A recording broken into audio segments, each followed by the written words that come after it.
Hey friends, welcome back to the Guitar Max channel, and as we are winding down the year here at the very end of 2022, just enjoying the holidays, Eart Guitars, E-A-R-T, however you want to pronounce that, they just keep getting better and better. And if you've been watching the channel for a while, you might recognize this guitar right here. This is the Eart T380, really awesome Tele style guitar.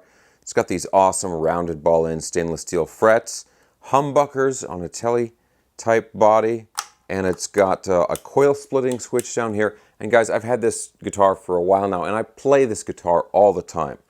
That's one of my favorite guitars that I've gotten recently. And what did Eart do?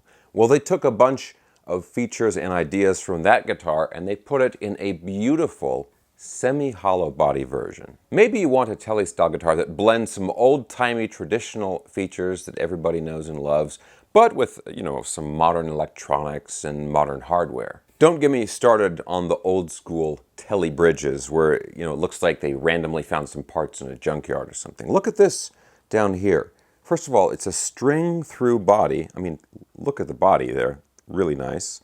Beautiful wood grain on that transparent sunburst finish. You can see the string ferrules on the back there.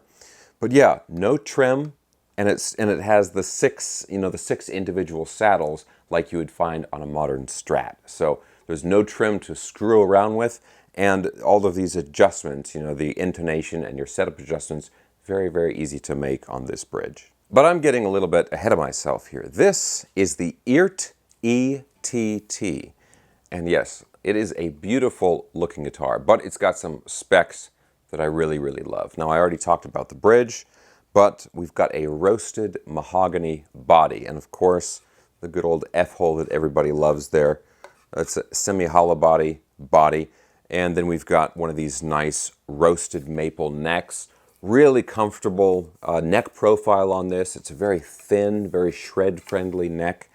22 frets on a rosewood fretboard, and these are these rounded ball-end stainless steel frets that are so popular these days. Now, unlike the T380, this does not have the coil splitting switch, but we do have some nice standard humbucker controls of a three-way blade type switch and a single volume and a single tone. Also, like you might find on a modern Jackson or something, this has the compound fretboard radius. So down here, it's about 9.5, very round, very comfortable for chords, and then it flattens out as you go further down the fretboard to 14 here at the end. So it's very flat, very bend friendly, right? So you can get these big bends without worrying about fretting out or anything like that. Also, let's talk about the weight for a second, because as you would imagine, the semi-hollow body is going to be lighter than the full solid body. So I weighed this one, and this was about 7.3 pounds.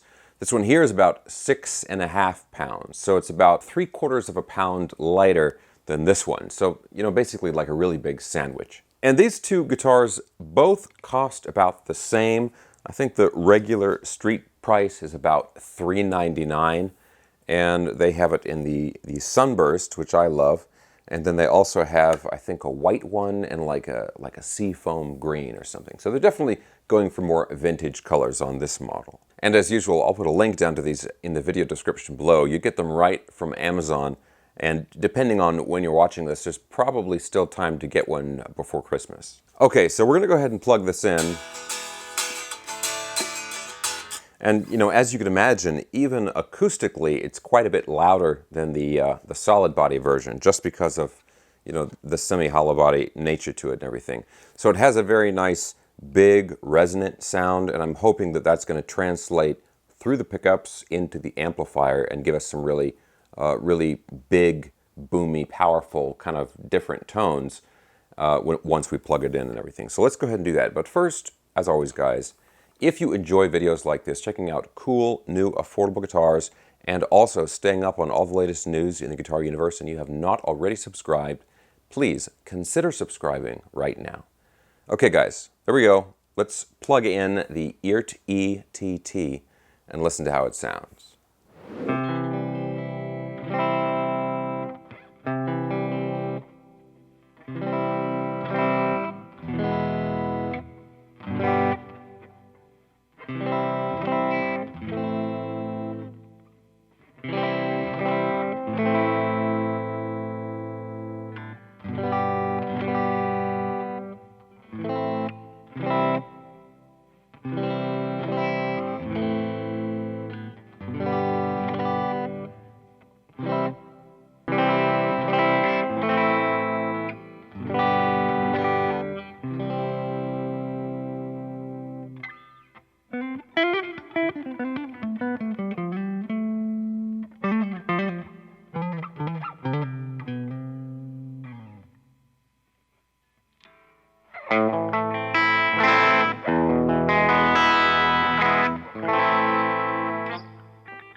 All right, guys, so let's talk a little bit more about this guitar. So, I always have to take a minute and talk about these frets, right? Because these are these stainless steel rounded ball-end frets. And while these are not the biggest, tallest frets, I would consider these to be medium jumbo. The rounded ends on them and just the overall finishing and polishing of the frets is always so nice that these guitars just play really, really effortlessly. And I'm not going to say that Eart is single-handedly revolutionizing the affordable guitar market, but as far as I know, Eart was the first company to come out with these really beautiful rounded ball-end frets. And there's all kinds of, borderline conspiracy theories about how they're doing this. I personally suspect that they're actually finishing the frets, doing the fret ends before they put them on the fretboard. I think they just measure them really, really carefully and then do the fret ends off the guitar and then put the frets on. That is speculation on my part, though, so don't quote me on that. But yeah, Eart was really the first brand that I saw that had these really nice frets, and now several other companies are doing the same thing with their frets. Aside from the frets, the other thing I really like about this in terms of playability is how comfortable the neck is. It's this roasted maple neck. It has a satin finish on the back of the neck, and this is a pretty thin neck. I mean, it's a pretty shred-friendly, very modern-feeling neck.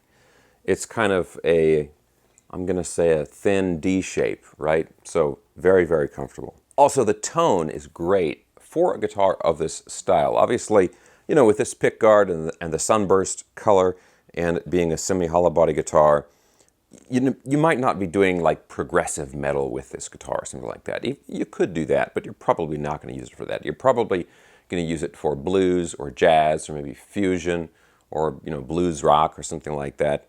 And this guitar, with the pickups and also the semi-hollow body, it has a very expressive tone to it. Lots of character, lots of nuance in the tone. It really brings out the differences in how you hold the pick, your pick angle and your pick attack and that kind of stuff. So it's a tone that really brings out the different ways that you interact with the guitar. Now, that being said, if you wanted to play metal with this guitar, you could do it I probably would not recommend doing a lot of down tuning with this guitar. Even though this bridge could handle it and that kind of stuff, I think the pickups are probably going to get pretty flubby if you start tuning it down, where it's just going to sound real muddy and stuff. But sometimes, you know, that might be the sound you're going for. If you're playing doom metal or something like that, where you want it to sound messy, right?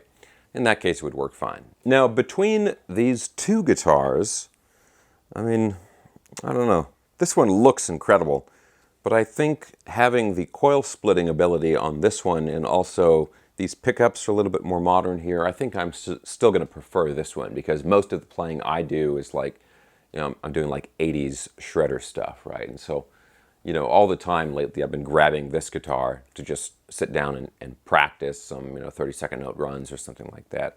And it works great for that. But still, having this one around to, you know, express myself in a more bluesy way, this is a great choice. Okay guys, so as always, I'm going to have links down in the video description below for everything I was talking about in the video. I'll have links for both of these guitars, plus a link for the amplifier I was using in the demo. That's my trusty Fender GTX 100. I will also have links down there for my social media and my latest instructional video, all that stuff. Tell me what you think about this guitar down in the comment section below. Guys, thanks a ton for watching. I hope you're having a great holiday season. And give me a thumbs up if you enjoyed the video. Subscribe if you haven't already, and I'll talk to you very soon.